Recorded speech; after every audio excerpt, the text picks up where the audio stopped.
Hello everyone, good morning সবাইকে। আবার চলে এসেছি নতুন একটা ব্লগ নিয়ে। আজ 12 তারিখ, বুধবার। আবার আমাদের ঠাকুরকে দেখিয়ে দিনটা শুরু করলাম। আজকে ষষ্ঠী তো, জামাই ষষ্ঠী, সেই জন্য আমাদের ঠাকুরকে একটু মালা ঠালা পরিয়ে মিষ্টি দিয়ে পুজো দিলাম।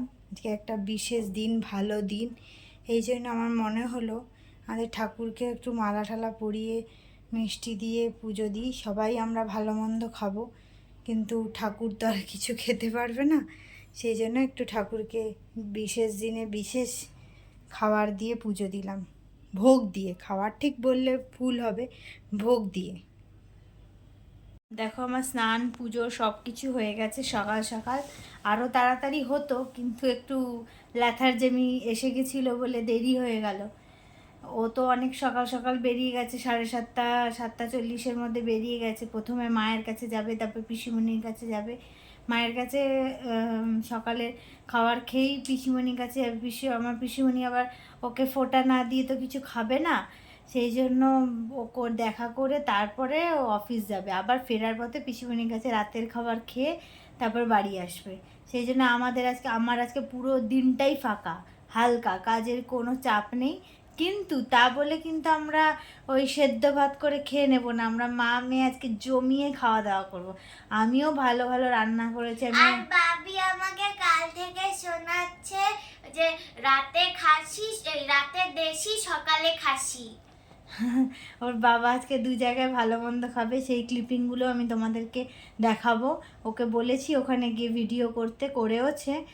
আর আমরা এই যে পড়তে বসে গেছি, আমি সময় পেয়েছি ওকে একটু বাংলা পড়াতে। আমি বাংলাটা দেখাই, বাংলা করানোর সময় একদম হয় না অন্যান্য পড়ার চাপে, আর আমারও কাজের চাপ থাকে, সেই জন্য ওকে নিয়ে বসানো হয় না। আজকে অনেক দিন বাদে সময় পেয়েছি, সব কিছু বাদ দিয়ে আজকে সারা দিনটাই ফাঁকা, কোনো কাজের চাপ নেই, তাই বসে গেছি। দেখো এই যে পড়তে বসে গেছে বাংলা নিয়ে। ঠিক আছে, আবার পরে কথা বলবো। আবার যখন আমরা খেতে বসবো তখন তোমাদের সাথে দেখা করব। আমি কি কি রান্না করেছি, কি করেছি না করেছি, কেমন কি হয়েছে, সবই দেখাবো। ঠিক আছে, এখন বন্ধ করলাম, পরে আবার দেখা হবে। দেখো আমরা মা মেয়েতে খেতে বসে গেছি। আমাদের আজ ষষ্ঠীর বাজারে আমাদেরও স্পেশাল অনেক কিছু মেনু আছে। আলু কুমড়ো ভাজা, শাক ভাজা, কলমি শাক ভাজা, চিংড়ি মাছের একটা সব রকম মশলা দিয়ে একটা বাটি চচ্চড়ি নয় ঠিক, আবার ওই আর কি সব রকম মশলা দিয়ে দুধের সর দিয়ে দুধ দিয়ে এটা করেছি।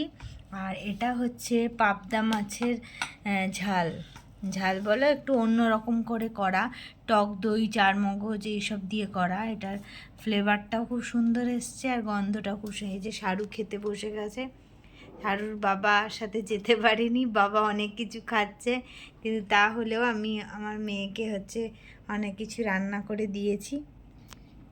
দুজনে মিলে খেতে বসে গেছি। পড়াটা কিছুটা হয়েছে, খাওয়া দাওয়া করে নিই, করার পর একটু রেস্ট নিই, আবার পড়তে হবে। আমরা থাকবো না তো, ওই জন্য পড়াটাকে কিছুটা এগিয়ে রাখতে হবে, নাহলে আবার স্কুল খুললেই এক্সাম। সামনের সপ্তাহে স্কুল খুলে যাবে আমাদের, আস্তে আস্তে স্কুল খুলে যাবে। দেখো জামাই ষষ্ঠীর বাজারে জামাই ষষ্ঠী করতে চলে গেছে। কালকে ছিল ষষ্ঠী, আমি এটা পরের দিন ব্লগটা ছাড়ি, তাই জন্য দেখাচ্ছি পরের দিনই। আমি তো যাইনি, তাই জন্য ঠিকমতো ভিডিওটা করতে পারিনি। ও যেটুকু পেরেছে সেইটুকু করেছে, ও এইসবের সঙ্গে একদমই হ্যাবিচুয়েটেড নয়। পিসিমণি দেখো কি সুন্দর করে প্রত্যেক বছর এইসব নিয়ম করে পিসিমণি করে। প্রথমে বরণ করে নেয়, তারপর এক এক করে এক এক রকমভাবে করবে। হ্যাঁ, আর যতক্ষণ না জামাইরা যাবে, যতক্ষণ না জামাইদের এইসব করতে পারবে, ততক্ষণ পিসিমণি কিছুই খায় না। অনেকবারে রাত্রিবেলা যায়, সকালবেলা যেতে সময় পায় না, তাই জন্য রাত্রি অবধি পিসিমণি কিছু খাবে না। তারপর ওকে আগুনের তাপ দিয়ে নিচ্ছে।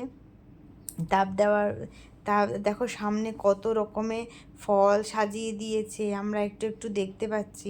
ফল, মিষ্টি, দই, অনেক কিছু ছিল। সব কিছুই হচ্ছে সাজিয়ে দিয়েছে। তারপর দেখো সার জল দিচ্ছে।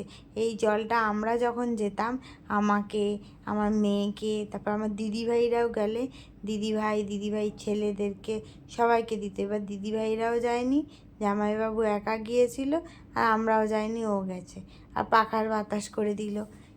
এবার এইরকম করে সব বরণ করে মানে আবার হলুদ সুতো দিয়ে একটা দুর্ব দিয়ে ওইটা হাতে পরিয়ে দিল। এবার ও যখন আগে মায়ের কাছে গিয়েছিল, মা ওকে এরকম করে ফল সাজিয়ে দিয়েছিল। অল্প অল্প করেই দিয়েছে ফল, সব একটা একটা করে দিয়েছে, কারণ অফিসে যাওয়ার জন্য ভাত খাবে তো, সেই জন্য ফল বেশি দেয়নি। এখন ভাত খাবে, ভাত খেতে বসে গেছে।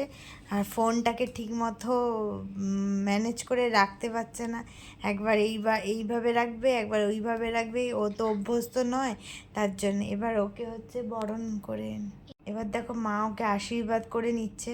আশীর্বাদ করার পরে মানে ফলটা দিয়েছিল, ফলটা সামনে দিয়ে রেখে ওকে আশীর্বাদ করছে। আমাদের আবার অত কিছু নিয়ম নেই আমার বাপের বাড়িতে। পিসিমণি করে অনেক কিছু নিয়ম টিয়ম করে, আমাদের ওইসব কিছু নেই। আমাদের মা হচ্ছে ফোঁটা দিয়ে নিচ্ছে, চন্দনের ফোঁটা দিয়ে নিচ্ছে, দিয়ে আর হচ্ছে আগুনের তাপ দিয়ে নেবে, তাহলেই আমাদের আর কিছু করে না। আগুনের তাপ দিয়ে আশীর্বাদ করে দিচ্ছে। আর ও হচ্ছে ফলটা খেয়ে তারপরেই হচ্ছে ভাত খাবে। সেই জন্য মা বেশি করে ফল দেয়নি, আর হচ্ছে সবই অল্প অল্প করে দিয়েছিল। এটা সবটাই কিন্তু হচ্ছে এটা সকালবেলা, জামাইরা সাধারণত দুপুরবেলা যায়। আর এই জামাই, আমাদের বাড়ির জামাই সকালবেলা তখন কটা বাজে, তখন মনে হচ্ছে সম্ভবত 8:30টার মধ্যে শ্বশুর বাড়িতে পৌঁছে গেছে। তখন শাশুড়িদের রান্নাই হয় না, আর আমার বাড়িতে রান্না করে সে জামাইকে খেতে দিয়ে দিয়েছে। আমি মায়ের জন্য একটা শাড়ি পাঠিয়েছিলাম, মা, কাকিমা, পিসিমণি আগের ব্লগে দেখেইছো, ওদের জন্য এই যে শাড়িগুলো কিনেছি আজ মায়ের জন্য, তাই পাঠিয়ে দিলাম। কাকিমার জন্য কাকিমার বাড়ি যাওয়ার কথা ছিল, কাকিমার বাড়ি পরে একবার যাব। আর মাকে ও গিফটটা দিচ্ছে। মা আবার একটুখানি খাইয়ে দিল ওকে, প্রসাদ মনে হচ্ছে, প্রসাদ খাইয়ে দিল। আমি তো যাইনি, তাই আমি ঠিক এক্স্যাক্টলি বলতে পারছি না। ও যেটা যেটা করেছে সেটাই আমি তোমাদেরকে দেখাতে পারছি। যতটুকু ক্লিপিং তুলে নিয়ে এসছে ততটুকুই দেখাতে পারছি। আমি বলে দিয়েছিলাম, তাই জন্য হয়েছে, নাহলে হয়তো এটা ভুলেই যেত, ওরা হয়তো করতোই না। হাত ধুতে গেছে, ভাত খেতে বসবে বলে হাত ধুতে গেছে, এবার হাত ধুয়ে এসে ও খেতে বসে যাবে। আর মা আবার হচ্ছে ভাতে অনেক রকমই রান্না করেছিল, কত ভোর থেকে উঠে জামাই যাবে বলে, জামাই ওখান থেকে খেয়ে দিয়ে যাবে বলে মা আবার, আমাদের ঘরে ঠাকুরের কাজ করতে অনেক সময় লাগে তো, আগে ঠাকুরের কাজ করে তারপর রান্না বান্না করেছিল, তার জন্য অনেক সকাল সকাল উঠেছে। আর সব জিজ্ঞাসা করছে তোমাকে কি আর ভাজা দেবো, 5 রকম ভাজা দিয়েছে, সব একটা একটা করে দিয়েছে ভাজা। 5 রকমের ভাজা করেছিল, ডাল করেছিল, তারপরে হচ্ছে তোমার ভোলা মাছকে মশলা দিয়ে ভাজা করেছিল, আর দেশি মুরগির মাংস করেছিল, অনেক কিছুই আইটেম করেছিল। এইটুকু সময়ের মধ্যে অনেক কিছু আইটেম করেছে, লেবু দিয়েছে, টক দই দিয়েছে। হ্যাঁ, আর হচ্ছে আর অন্য কিছু করেনি, কেন কি সকালবেলা অত কিছু খাওয়া যায় না, তাও যে ও মাংস খেয়ে গেছে এটাই অনেক। মা ওর গিফটটা ওর হাতে তুলে দিচ্ছে, বলছে, ও আবার বলছে আমি বাঁ হাতে নিচ্ছি কিন্তু। আমি আবার তখন ভিডিও কলিংয়ে ছিলাম, যে হ্যাঁ বেশ সুন্দর করে পকেটে ঢুকিয়ে নাও। তারপরে গিয়ে ওই খেতে মানে খাওয়াটা দেখাচ্ছে আর কি। এবার ফোনটাকে ঠিক কোনভাবে যে রাখবে, একবার এদিক একবার ওদিক করতে গিয়ে না ঠিক মতো কিন্তু হচ্ছে না। তোমরা দেখো, তোমরা একটু অ্যাডজাস্ট করে দেখে নিও, মানে অনেক একটু অসুবিধা হবে ঠিকই। ও ঠিক মতো করতে পারেনি, তার মধ্যে যেটুকু করেছে সেটুকুই তোমাদেরকে দেখাতে পারছি। না হলে ওর শ্বশুরবাড়িতে গিয়ে 2 শ্বশুরবাড়িতে গিয়েছে, আমার পিসিমণির বাড়িতে আর আমার মায়ের কাছে। 2 শ্বশুরবাড়িতে গিয়ে, আর পিসিমণির বাড়িতে গিয়ে যে খেয়েছে সে খাওয়ার ভিডিওটাও করেনি, আর ফটোও তোলেনি।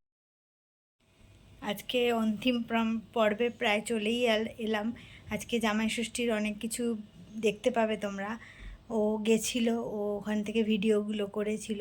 আমার পিসিমণির বাড়িতে গিয়েও রাতের খাবার খেয়ে এসছে, কিন্তু ওই ভিডিওটাও করেনি। এতবার করে বলে দিলাম, তাও খাওয়ার সময় ভুলে গেছে। আসলে আমার পিস্তত দিদি একটু অসুস্থ হয়ে পড়েছিল, সেই জন্য ওর আর মনে নেই। তা পিসিমণি কিন্তু এত কিছুর মধ্যেও পিসিমণি আমাদের জন্য খাবার পাঠাতে ভোলেনি। আমাদের জন্য ও মোগলাই পাঠিয়ে দিয়েছিল খাবার, কারণ রাত্রিবেলা আর কি পাঠাবে, সেই জন্য এগুলি পাঠিয়ে দিয়েছিল। আমরা তাই ডিনার করে নিয়েছি, আর এগুলো দেখানো হয়নি।